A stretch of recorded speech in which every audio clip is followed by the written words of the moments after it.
Ông này dài quá. Anh này của anh Đồng. Đi lấy dao cắt đi. Anh đây này đó. Lấy dao cắt.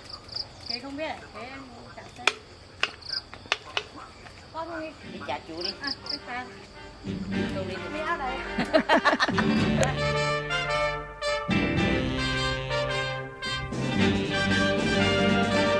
Vừa thấy em người ta biết ngày là em 16.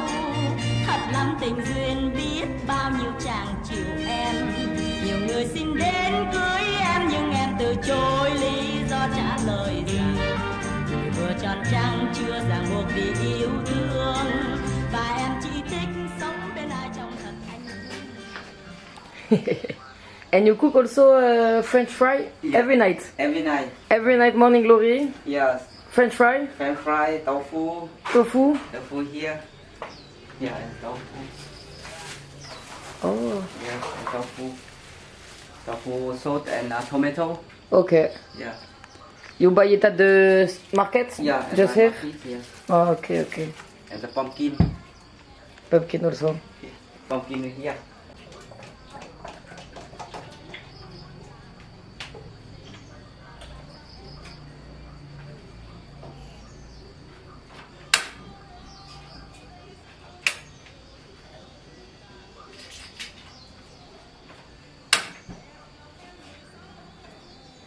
From the garden? Yeah. Oh yeah? Pumpkin. Just here? Yes. Ah.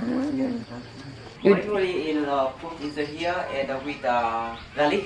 Yes. Yeah. Okay, and that's it. Yeah. Morning glory, garlic, Yeah, garlic. no sauce.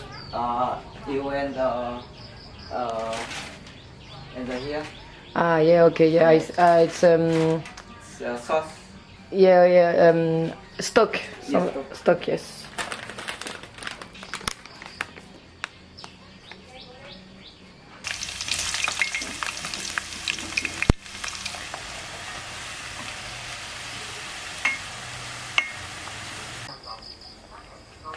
It's your garden? Yes. Ah, can I see? Yes. This way? This way.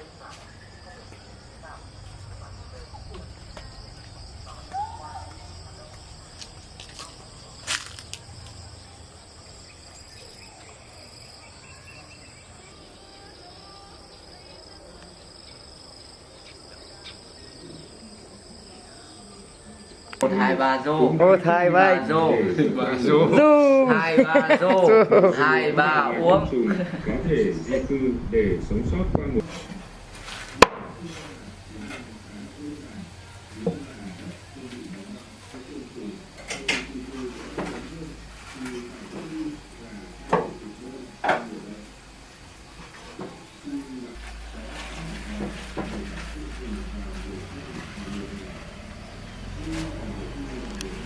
What is this? And the soup. Ah, soak also? Yeah, yeah. The soup.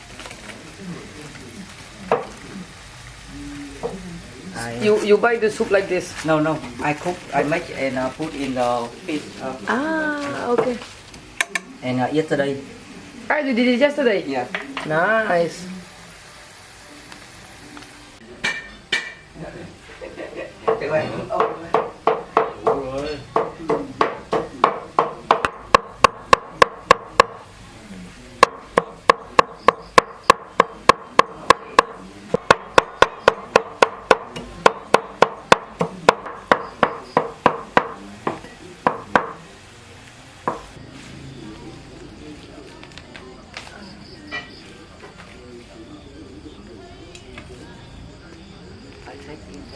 I don't know his name.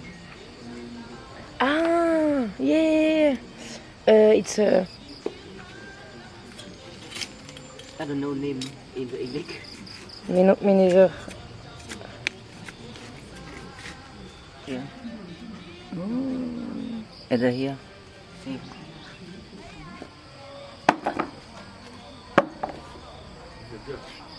Từ từ đã.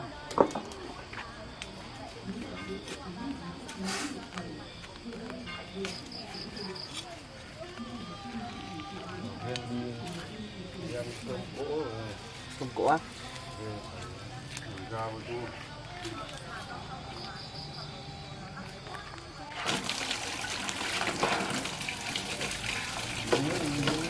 Hả? Dân ăn đâu?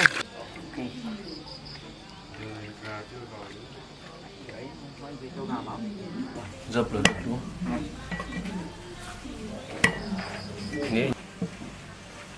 Đấy, rồi.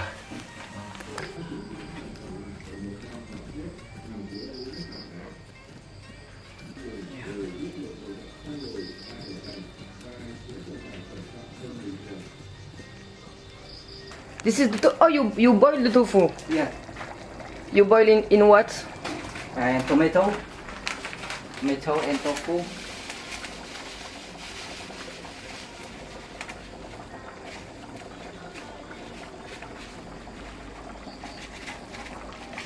Tuấn, you're a chef.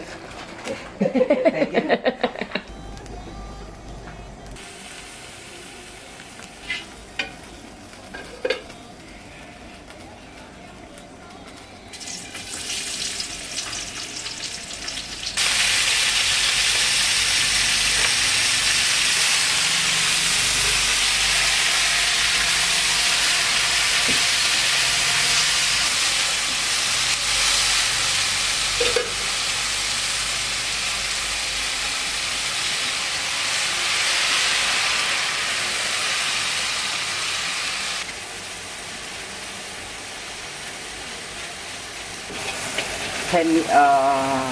Ten minutes. 10 minutes. Cầu thang đấy cho em ơi. Trên cầu thang cái chỗ dây ở đầu cầu thang ấy.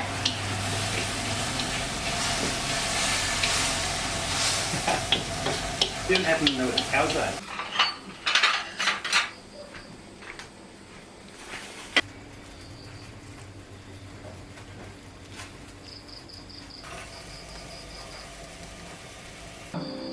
Trái tim tôi trên cao nguyên, nên tôi có thể tự do đi lại. Rót ai uống thì uống à?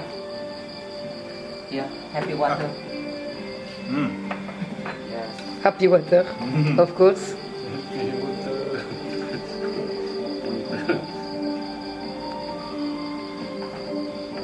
Thank you so much. Where are you from? New Zealand. New Zealand. Yeah. Yeah. Chúc sức khỏe. Chúc sức khỏe.